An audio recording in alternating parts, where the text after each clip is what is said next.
अस्सलाम वालेकुम दोस्तों, कैसे हैं आप सब लोग। आई होप आप सब ठीक होंगे। आज की वीडियो थोड़ी सी डिफरेंट है क्योंकि आज मैं बहुत ही फ्रीक्वेंटली जाने वाले सवालों के बारे में जवाब दूंगी।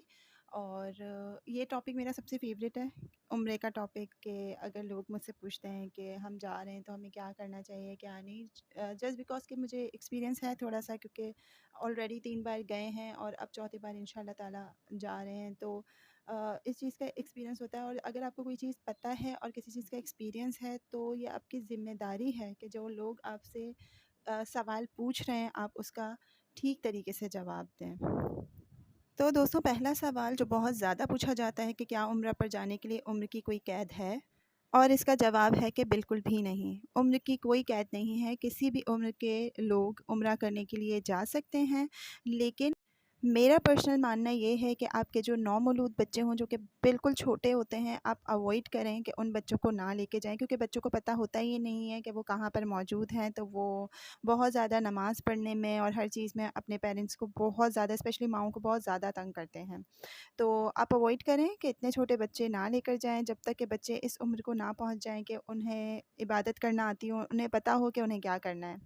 और दूसरी चीज़ ये है कि वो औरतें जो 8वें या 9वें महीने प्रेग्नेंट हों, वो भी जाने से अवॉइड करें, क्योंकि देखिए 7वें महीने तक आप जा सकते हो, वैसे तो कोई रिस्ट्रिक्शन नहीं है। लेकिन 8वां महीना जो कि बहुत ज़्यादा क्रिटिकल होता है, और 9वां महीना जब आपको पता ही नहीं होता कि आपकी डिलीवरी किसी भी वक्त हो सकती है, तो इन 2 महीनों में भी ख़वातीन जाना अवॉइड करें। क्योंकि वहाँ पर अगर कुछ हो जाता है तो वो फिर आपके लिए बहुत ज़्यादा प्रॉब्लमेटिक हो जाता है और बहुत मुश्किलात का सामना सामना करना पड़ता है। दूसरा सवाल, कौन से दिन और कौन से वक्त की फ़्लाइट बुक करवाएं। ये भी बहुत ज़्यादा कन्फ्यूजन होती है इस सवाल की।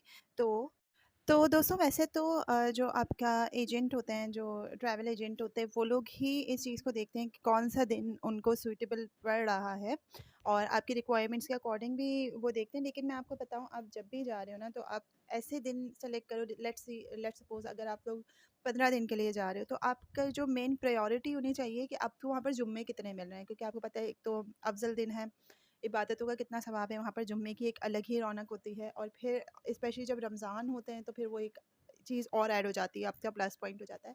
तो लेट्स सपोज मैं आपको अपनी मिसाल दूँ, हम अभी जा रहे हैं 20 दिन के लिए, ठीक है। तो हमारी मंडे को फ़्लाइट है, अभी ये जो कमिंग मंडे है 28 मार्च। तो हमने क्या किया है कि हमें वहाँ पर 3 जुम्मे मिलेंगे इंशाल्लाह ताला 20 दिन में। उन 3 जुम्मों का क्या है कि एक जुम्मा हमारा आ रहा है मक्का में, एक जुम्मा 10 दिन हमारे मक्का और 10 दिन मदीना के, तो एक जुम्मा हमारा मक्का का है। फिर 2 जुम्मे हमारे मदीना के, तो एक जुम्मा हम मदीना में रहेंगे, और जो तीसरा जुम्मा होगा जो जिस वक्त हम मदीना में होंगे, तो उस वक्त हमारा इरादा ये है इंशाल्लाह ताला कि उसमें हम मक्का आएंगे उम्रा करने के लिए। तो इस तरीके से हम अपने 3 जुम्मों को यूटिलाइज़ करेंगे। तो जब आप प्लानिंग कर रहे हो ना उम्रा पर जाने के लिए, आप इतना पैसा खर्च कर रहे हो और आपका मेन फोकस है इबादत, तो वो इबादत को आपको एक अच्छी सी प्लानिंग के साथ और मैनेज करके चलना चाहिए। तो उससे क्या होगा कि आप ज़्यादा से ज़्यादा इबादत कर सकते हैं, आपको ज़्यादा से ज़्यादा मज़ा आएगा। और अभी जैसे कि रमज़ान है, तो अभी तो आपको पता है एक तो वैसे ही जुम्मे, और फिर माशाल्लाह माशाल्लाह इस सीक्वेंस के साथ तो तीनों ही रमज़ान में हमें मिलेंगे। तो आपकी ना प्लानिंग बहुत इम्पॉर्टेंट है। तो आप दिन इस तरीके से सेलेक्ट करें। अगर आपका 15 दिन का भी है, वैसे देखा जाए तो 15 दिन में आपके 2 जुम्मे आते हैं, लेकिन आप उसको इस तरीके से ऑर्गेनाइज़ करें कि एटलीस्ट आपको 15 दिन में 3 जुम्मे मिल जाएं। तीसरा सवाल, अगर होटल दूर हो तो क्या करें। दोस्तों, ये सवाल भी बहुत अहमियत का हामिल है, क्योंकि बहुत सारे लोग होते हैं जिनके होटल वगैरह दूर होते हैं, तो वो इस परेशानी में रहते हैं कि मतलब हमें ट्रैवल करके बहुत ज़्यादा सफ़र करके हमें जाना पड़ता है हरम, तो हमें क्या करना चाहिए और क्या नहीं करना चाहिए। तो दोस्तों, मोस्टली होटल्स जो हैं वो दूर ही होते हैं, क्योंकि अब जो हरम के आसपास जितने भी होटल हैं वो 5 स्टार 7 स्टार होटल्स हो गए हैं। पहले ऐसा नहीं था, जब मैं 2007 में गई थी फ़र्स्ट टाइम, तो फिर हरम के करीब करीब जो होटल्स हैं वो भी काफ़ी सस्ते होटल्स भी थे।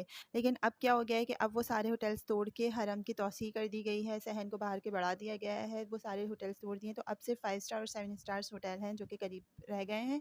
बाकी आपको फिर कबूतर चौक और उससे आगे ही मिलते हैं होटल। हमारा होटल भी उसी साइड पर ही है, बहुत ज़्यादा दूर नहीं है, लेकिन थोड़ा बहुत चलना पड़ता है। अब आप देखें कि हरम में 24/7 साल के 12 महीने जो है वो तौसीह चलती जाती है, काम चलता ही जाता है।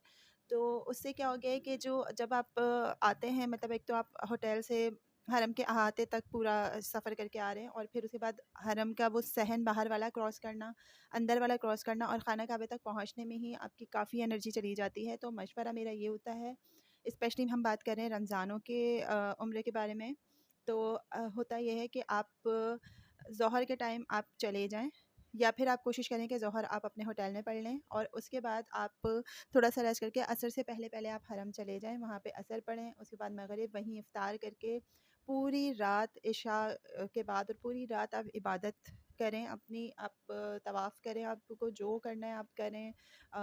صرف خانہ کعبہ کو دیکھنا ہی ایک عبادت ہے، تو آپ خانہ کعبہ کو دیکھتے رہیں، لطف اندوز ہوتے رہیں اس منظر سے، اور پھر آپ فجر کی نماز پڑھ کر ہی باہر آئیے، یہ میرا مشورہ ہے۔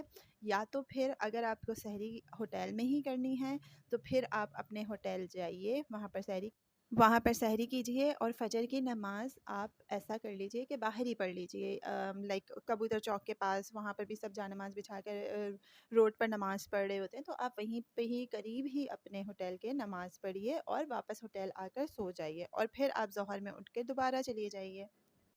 تو رمضانوں کی یہ روٹین آپ کے لیے بہت بیسٹ رہتی ہے، آپ کی انرجی بھی کم ویسٹ ہوتی ہے، آپ کے روزے بھی سکون سے گزرتے ہیں، اور آپ زیادہ سے زیادہ عبادت کر سکتے ہیں۔ تو پھر آپ اگر انشاءاللہ رمضان میں جا رہے ہیں تو اسی روٹین کو اپنائیے۔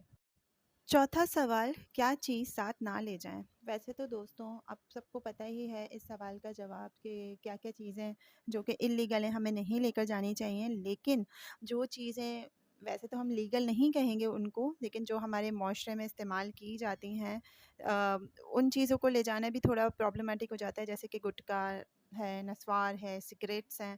اس کا کیا ہوتا ہے کہ موسٹلی لوگ جو ہیں اپنے کپڑوں میں پورا فولڈ کر کے اپنے اس میں لگیج بیگ میں لے کر جاتے ہیں، لیکن اگر یہ نکل گیا تو پھر آپ کی بہت گندی والی بے عزتی ہوتی ہے، وہاں پر امیگریشن والے آپ کے 1-2 گھنٹے کھا جاتا ہے، اور آپ سے طرح طرح کے سوالات کیے جاتے ہیں، جو کہ آپ کے لیے تھوڑا سا پرابلمٹک ہو جاتا ہے۔ اور کیا نہیں لے جانا، اس میں نائف، فورک، فائلر، نیل کٹر، اس ٹائپ کی جو چیزیں جو کہ تھوڑی سی نوکیلی ہوتی ہیں، وہ چیزیں بھی آپ کو اوائڈ کرنی چاہیے۔ اس کا بھی ریزن ہے کہ اگر وہ اگر وہ ڈیٹیکٹ ہو گئی آپ کے بیگ میں تو پھر وہ بھی آپ کے لیے تھوڑا سا پرابلم کا باعث بن جاتا ہے۔ ویسے لوگ اس کو اپنے کپڑوں میں فولڈ کر کے لے کے جاتے ہیں، اور کافی سارے لوگ لے بھی جاتے ہیں، ہم بھی لے جاتے ہیں، لیکن آپ اوائڈ کریں کہ آپ کوشش کریں نہ ہی لے جائیں۔ پانچواں سوال، اور بہت ہی اہم سوال، کہ جانے سے پہلے کون کون سی بکنگز کروانا ضروری ہیں۔ بہت سارے لوگ ایسے ہی چلے جاتے ہیں، ان کو پتہ نہیں ہوتا کہ کن کن چیزوں کی بکنگ کروانا ان کے لیے بہت زیادہ ضروری ہے۔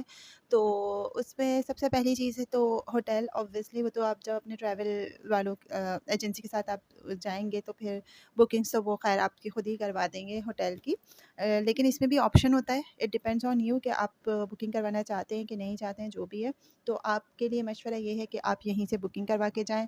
کووڈ کے بعد سے بہت ساری چیزیں وہاں پر بدل گئی ہیں، میں بھی کووڈ کے بعد پہلی بار ہی جا رہی ہوں، تو بہت ساری چیزیں وہاں پر بدل گئی ہیں، جیسے کہ ریاض الجنہ میں جب آپ جاتے ہیں تو پہلے تو آپ کسی بھی مطلب 3 ٹائم ہوتے ہیں اس کے نا پرٹیکولر، جس میں آپ جا سکتے، تو وہ آپ جا سکتے تھے جتنی بار چاہیں، لیکن اب آپ ایک پاسپورٹ پہ ایک ہی بار جا رہے ہو، تو اس کا پرمٹ لینا بہت امپورٹنٹ ہے، جو کہ آپ کو یہیں سے ملے گا۔ اگر آپ خانہ کعبہ کا غلاف کسوا جہاں پر بنتا ہے جو فیکٹری میں، اس کا پرمٹ بھی اگر آپ کو لینا ہے تو مطلب پہلے تو وہاں پر بھی آپ جا سکتے تھے، لیکن اب اس کے بھی پرمٹ کی ضرورت ہے، تو وہ بھی آپ کو لینا پڑے گا۔